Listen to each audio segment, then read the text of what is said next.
안녕하세요. 책 읽어주는 핫바입니다.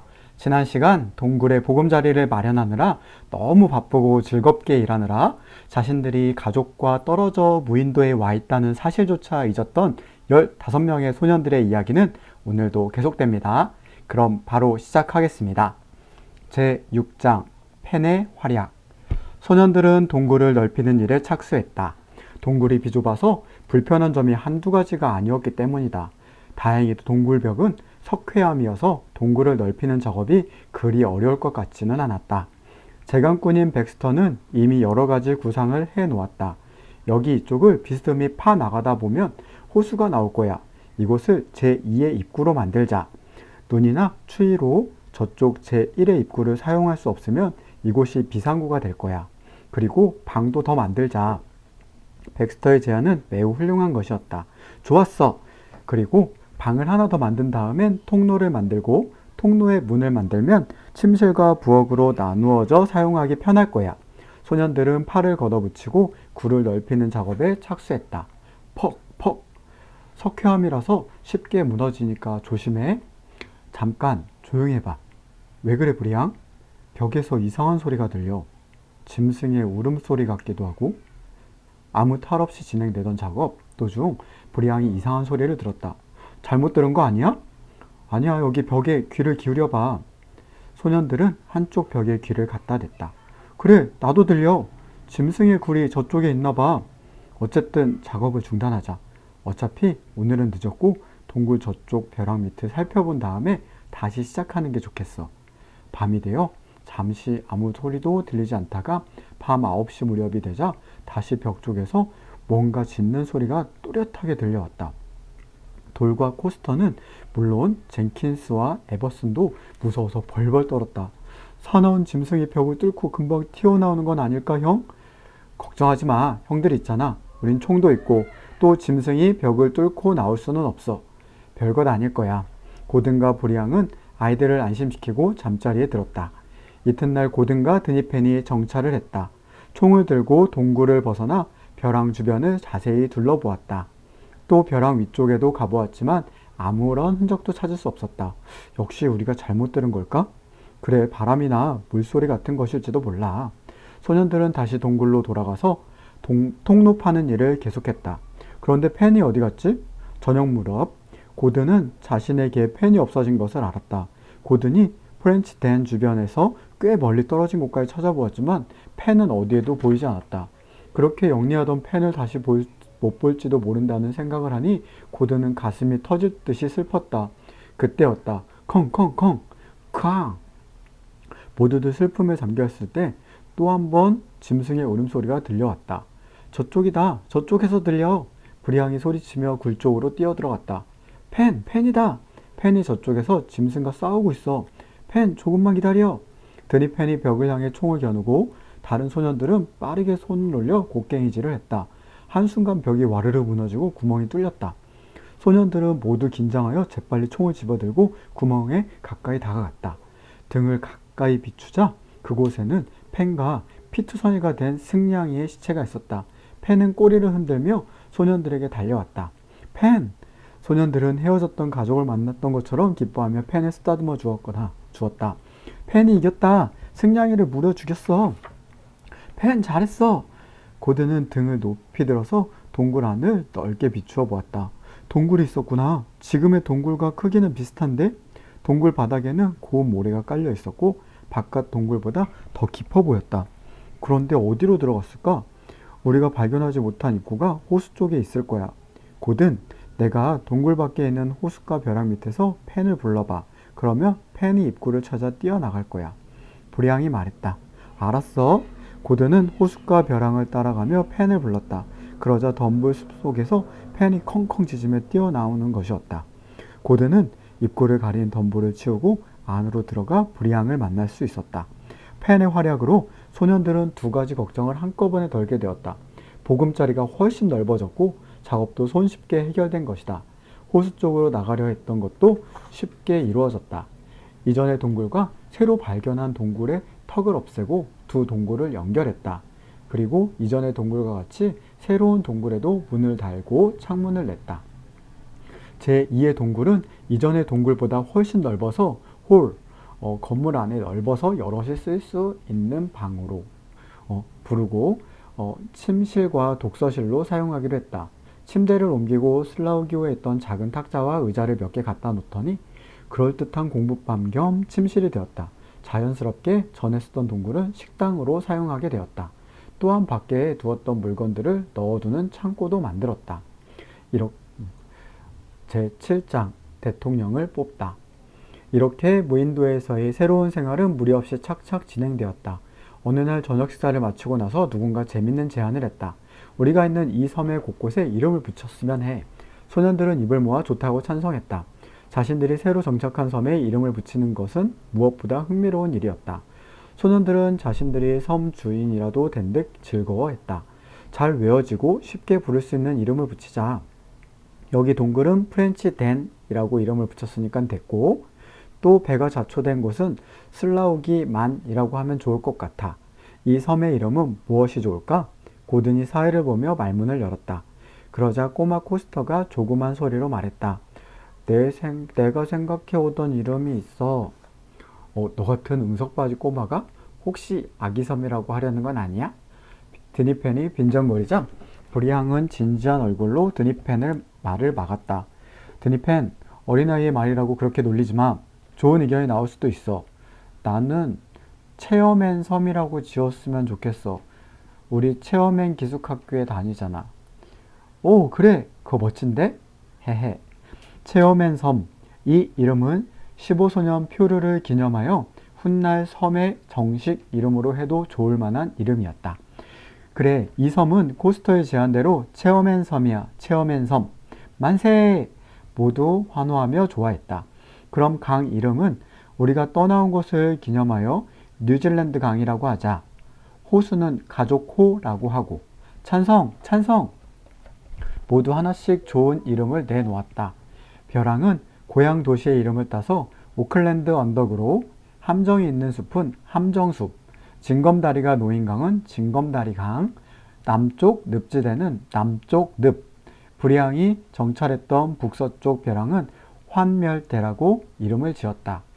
이곳이 섬이라는 것을 알고 환멸을 느꼈다는 의미였다. 또 북쪽과 남쪽의 곳에는 각각 북쪽 곳, 남쪽 곳, 서해안의 세 곳의 곳은 잉글랜드 곳, 프랑스 곳, 아메리카 곳이라고 각자 고국의 이름을 붙였다. 섬 곳곳의 이름을 다 지었을 때 브리앙이 또 다른 제안을 했다. 우리에겐 지도자가 필요해. 생활에 지도하며 중요한 의사를 결정하거나 지휘하고 우리 사이에 마찰이 생길 때마다 판정해줄 사람, 우리 대통령을 뽑자. 대통령? 드니펜이 의심쩍은 듯 묻더니 곧 얼굴빛이 달라지며 다시 말했다. 그럼 임기를 정해야 해. 1년이라든지 반년이라든지 말이야. 1년이 좋겠어. 그 대신 재선을 허용하기로 하자.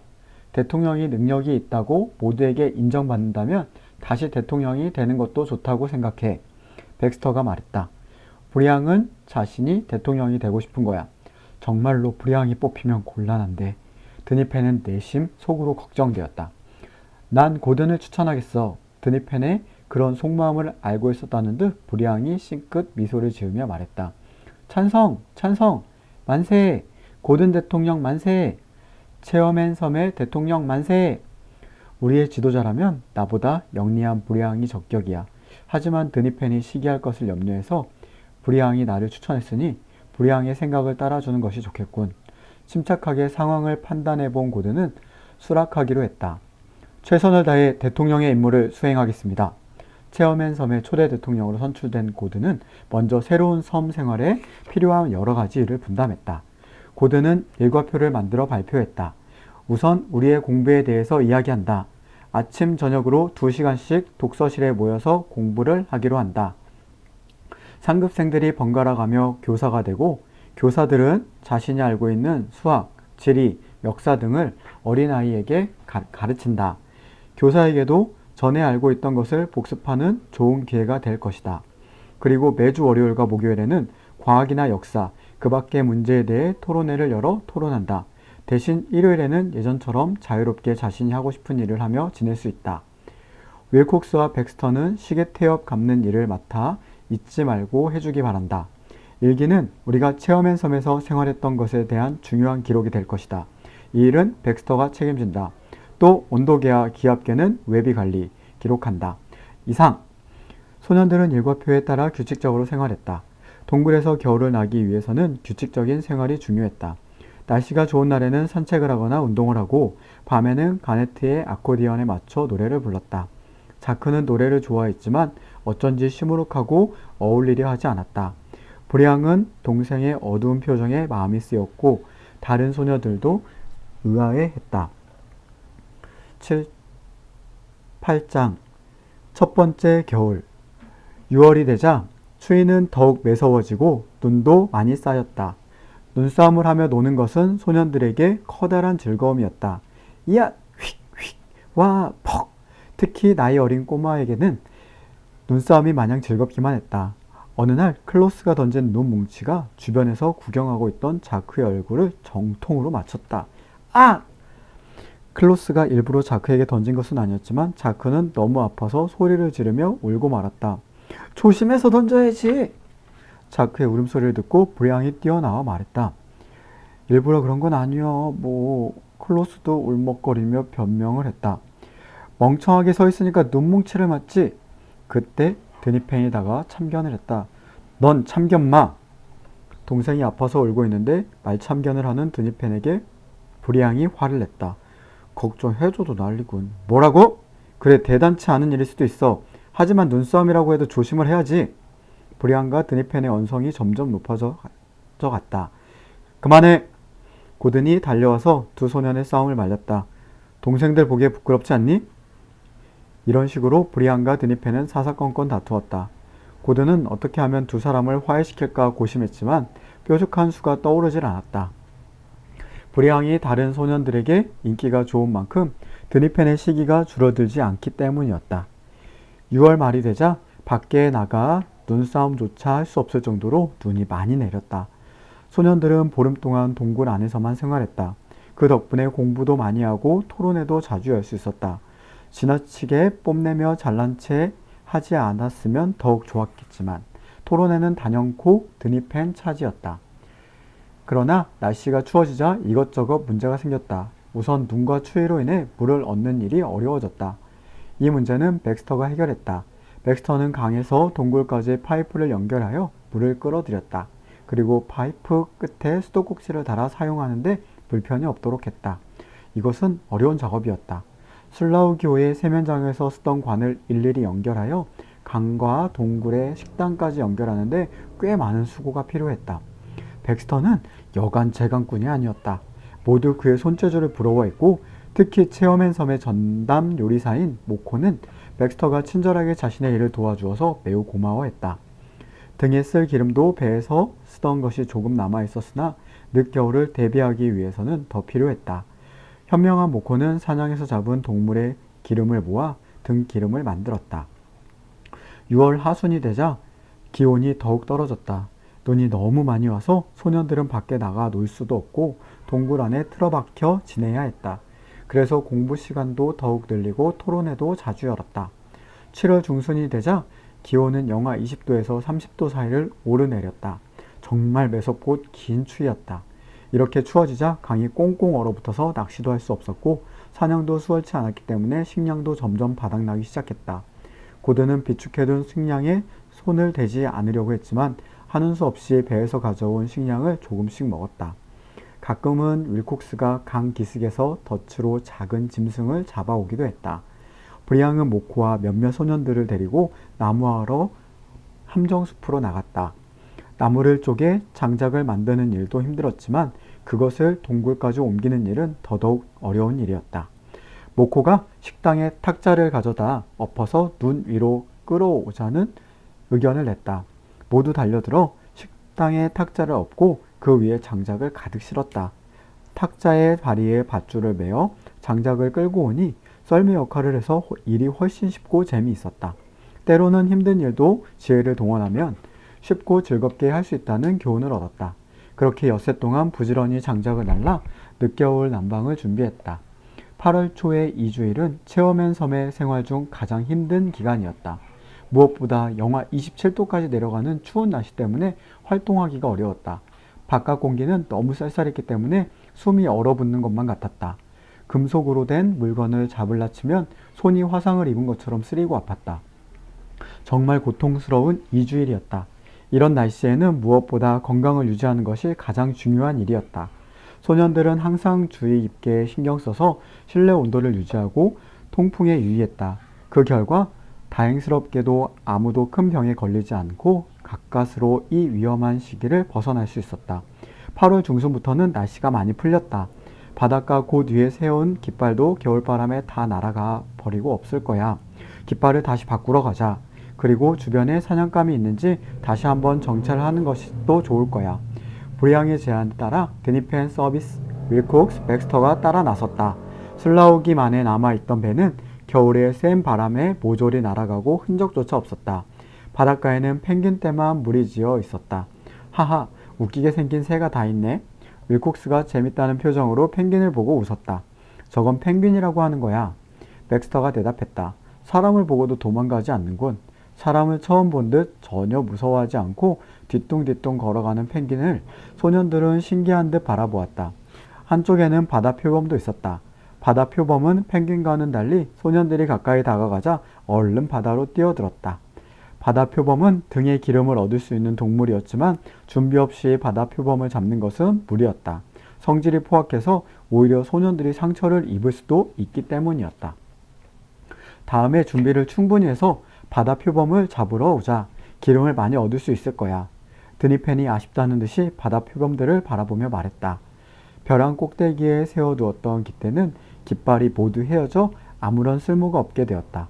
소년들은 깃대 대신 세운 돛대 위에 못을 박아 자신들의 위치를 표시하고 깃발을 새로 바꾸어 달았다. 3개월 만에 본 바다는 수평선까지 아무것도 보이질 않았다. 구조가 되면 좋겠지만 그렇지 못한다 해도 어떤 방법을 동원해서라도 이곳을 빠져나가 고향으로 돌아가야 한다. 반드시. 브리앙은 다시 한번 마음속으로 굳게 다짐했다. 9월이 다가오자 날씨가 점점 따뜻해지는 것을 느낄 수 있었다. 눈도 녹고 호수를 덮었던 얼음도 조금씩 소리를 내며 금이 가기 시작했다. 9월 10일 15명의 소년이 체험앤 섬에 도착한 지 6개월쯤 되는 날에는 눈도 얼음도 완전히 녹았다. 이렇게 첫 번째 겨울은 별탈 없이 지나갔다. 그리고 추운 겨울을 슬기롭게 보낸 소년들은 이제 완전한 섬 사람이 되어 어떤 어려움이 닥쳐도 헤쳐나갈 자신감을 갖게 되었다. 제9장 바다 표범 사냥. 10월이 되어서 날이 완전히 풀린 어느 날이었다. 겨울 동안 먹이를 구하느라 고생하더니 타고 다닐 정도는 된 거니? 서비스가 겨울 동안 키우느라 고생한 타조를 보면서 드니펜이 한마디 했다. 기대해. 이 타조는 나의 전용 말이 될 테니까. 지난 겨울에 이 타조에게 풀을 구해 먹이느라 내가 얼마나 고생했는데 이제 내 말을 잘 들을 거야. 모두 위험할 것이라고 걱정했지만 서비스는 나중에 태워달라고 조르지나 말라고 자신있게 말했다. 야호! 달려라! 으아! 그만 멈춰! 멈추라니까! 모두 걱정이 되어 소리를 질렀지만 타조는 멈출 생각을 하지 않았다. 결국 서비스는 타조 등에서 굴러 떨어지고 말았다. 저놈이 주인도 몰라보고. 정말 훌륭한 말이었어. 하하하하. 모두 배꼽을 잡고 웃었지만 서비스는 아픈 엉덩이를 쓰다듬으며 타조를 잡으러 뛰어나왔다. 그렇게 따뜻한 봄이 지나고 11월 중순이 되었다. 모아두었던 식량은 겨울 동안 많이 줄었고 배에서 가져온 식량도 거의 떨어졌다. 고드는 식량을 모으는 일에 온 힘을 기울여야겠다고 생각했다. 섬에서의 첫 겨울을 넘긴 소년들은 식량이 얼마나 중요한 것인가를 알았기 때문에 고든의 지시에 불평 없이 따랐다. 지난 겨울처럼 식량 때문에 고생하지 않으려면 우리 모두의 지혜를 동원해서 식량을 비축해 두어야 해. 우선 먹을 수 있는 산나물은 뜯어다 말리고 우리가 기를 수 있는 짐승이나 새는 가두어 기르자. 그리고 사냥이나 낚시로 잡은 고기는 말리거나 절여서 저장하고 한 가지 명심할 것은 가능한 한 탄환을 아껴야 한다는 거야. 자, 그럼 역할 분담을 하자. 좋아, 좋아. 이튿날부터 큰 소년들은 짐승이나 새를 잡는 일을 하고 어린 소년들은 나무를 캐는 방식으로 역할 분담을 하여 식량을 모으는 일에 나섰다. 고든, 염소떼야. 저걸 잡자. 가족호 주변을 돌던 백스터가 한 무리의 짐승들을 발견했다. 이건 염소가 아니라 비쿠냐라는 낙타과 동물이야. 젖도 얻을 수 있지. 소년들은 그중 어린 바쿠냐 몇 마리를 잡아 우리에 가두었다. 또 한 번은 윌콕스가 야마를 잡아왔다. 야마는 낙타의 한 종류로 밤빛 털에 하얀 반점이 있고 다리는 길고 걸음이 빨랐다. 그 뒤에도 가축우리에는 비큐냐와 야마와 같은 가축이 늘어났다. 세상에도 칠면조나 기러기, 꿩 같은 식구들이 늘어났다. 비쿠냐는 젖을 얻을 수 있어 좋았다. 모코가 칠면조가 낳은 알로 맛있는 요리를 만들어 모두 맛있게 식사를 했다. 설탕이 있다면 좋았겠는데 말이야. 소년들은 과자나 사탕을 먹고 싶었지만 설탕이 부족해서 일요일이나 축제일을 제외하고는 단 것을 먹을 수가 없었다. 그러던 어느 날 고든은 숲을 걷다가 그 고민을 해결해줄 기가 막힌 것을 발견했다. 그것은 바로 사탕 단풍이었다. 이건 사탕 단풍이라는 거야. 사탕 단풍? 그럼 사탕이야? 단풍이야? 나이 어린 코스터가 신기한 듯 물었다. 사탕이기도 하고 단풍이기도 하지. 단풍처럼 입이 변하기도 하고 사탕처럼 단맛이 나기도 하니까. 우와, 이런 신기한 것도 있구나. 그럼 달콤한 사탕을 만들어 먹을 수도 있겠네. 먹보인 코스터는 연방 침을 삼키며 좋아했다. 이 나무줄기에 흠집을 내면 즙이 나오는데 그걸 바짝 졸이면 단맛이 나는 고체가 되지. 설탕만큼 달지는 않지만 요리의 맛은 내줄 거야. 우와! 고든과 소년들은 곧바로 사탕 단풍의 줄기에 칼로 흠집을 내고 그 밑에 그릇을 받쳐서 즙을 모았다. 한 번은 자고 일어나니 가축오리가 부서져 있었다. 윌콕스가 애지중지 돌보던 새장오리가 부서지고 새도 몇 마리 없어졌다. 깃털만 남아있는 새장을 바라보며 윌콕스는 분을 참지 못했다. 우리 가축을 노리는 맹수들이 있어. 그놈들을 잡아야겠어. 함정을 팔까? 함정만으론 안 돼. 여우나 표범은 꽤 얕거든. 그럼 총을 쓰는 수밖에 없겠지? 그날 밤 소년들은 숨을 죽인 채 가축우리를 노리는 맹수들을 지키고 있었다. 아니나 다를까 밤 12시쯤 되자 여우 몇 마리가 소년들이 지키는 줄도 모르고 가축우리를 어슬렁어슬렁 돌아다니는 것이 보였다. 여우다! 발사! 탕탕! 캥! 소년들의 쏜 총소리에 놀라 여우들은 꼬리가 빠져라 달아났다. 와! 여우들이 도망쳤다! 야호! 소년들은 환호하며 짐승들이 몰려난 곳을 지켜보았다. 그렇게 사흘에 걸쳐 보초를 혼자 서자 혼이 난 여우들은 다시는 가축우리에 얼씬거리지 않았다. 식량이 어느 정도 모이자 소년들은 슬라우기 만의 바다 표범을 잡아 기름을 얻을 계획을 세웠다. 모코가 짐승 기름을 모으고 있지만 그것만 가지고는 부족해. 소풍 겸 모두 같이 바다 표범 사냥을 가기로 하자. 야, 신난다. 오랜만에 사냥다운 사냥을 하게 되었군. 사냥을 잘하고 좋아하는 드니펜이 가장 기뻐했다. 수레에 며칠 동안 먹을 식량과 큰 솥, 기름을 담아 올 통을 싣고 2마리의 야마에게 끌게 했다. 야마를 사로잡을 때는 무척 힘들었지만 서비스와 윌콕스가 잘 훈련시켜 이제 제법 쓸만한 가축이 되었다. 괜찮은데? 타조를 길들이는 데는 실패했지만 대신 야마를 잘 길들였군. 소년들은 다시 한번 서비스를 쳐다보며 웃었다. 수레가 앞장서고 소년들은 그 뒤를 따라가며 즐거워했다. 슬라우기 만에 도착했을 때는 오전 10시가 조금 지난 뒤였다. 텐트를 치고 점심을 먹자. 소년들은 지금의 동굴로 이사하기 전에 머물렀던 자리에 텐트를 쳤다. 바다 표범들은 바닷가 여기저기에 커다란 몸집을 게으르게 움직이며 엎드려 있었다. 바다 표범은 덩치가 크지만 재빠르고 난폭하기 때문에 사냥하는 데 많은 주의가 필요했다.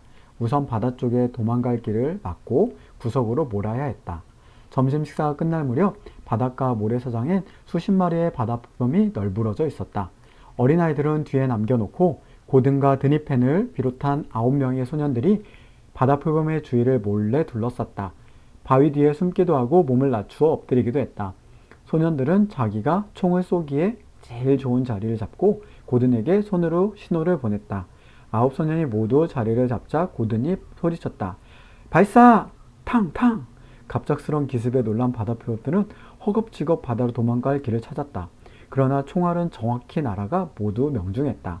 바다 표범의 덩치가 워낙 크기 때문에 몰래 숨어있던 소년들의 표적을 맞히는 것은 식은 죽 먹기였던 것이었다. 야호! 소년들은 잡은 바다표범을 적당한 크기로 자른 후 커다란 솥에 넣고 끓이기 시작했다. 노린내. 냄새 한번 지독하군. 이 정도면 얼마 동안 기름은 걱정 없겠다.